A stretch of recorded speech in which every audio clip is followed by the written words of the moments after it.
Phone करा की. Hello, मी राजाभाऊ दिंडोरे, लोकशासन पार्टीचा जिल्हा अध्यक्ष.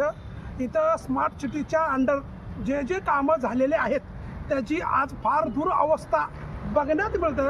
आणि इथं जे लाईटी बंद आहेत आणि एवढा मोठा कचरा उचलत नाहीत.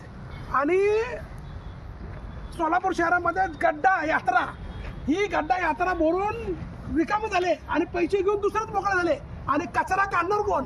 आणि इथं जे मध्ये भरले इलेक्ट्रो त्याने बी भरले, पैसे घेऊन गेले आणि दुनियाभरचा कचरा इथं हागून घाण करून गेलेले आहेत. आणि वॉकिंग ट्रॅकिंगचा जो रस्ता होता तिथं त्या वॉकिंग ट्रॅकिंगच्या लगत असलेले सिमेंटचे कट्टडे होते, गटडे उभे केले होते तिथं, ते सुद्धा उकडून पडलेले आहेत.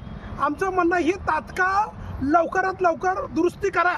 आणि इलेक्शनमध्ये काय असतो, जात आणि धर्म, हिंदू आणि मुस्लिम ह्याच्या पलीकडं काहीही नसतो. वस्तुस्थ पाहता आम्हाला कामाची गरज आहे, तुम्ही काम करा. त्या पद्धतीने आमचं तुम्ही टॅक्स घेताय, काम तर करा पहिले, नंतर नुसतं टॅक्सच घ्यायला बसले. एवढं सांगून थांबतो. जय हिंद, जय महाराष्ट्र.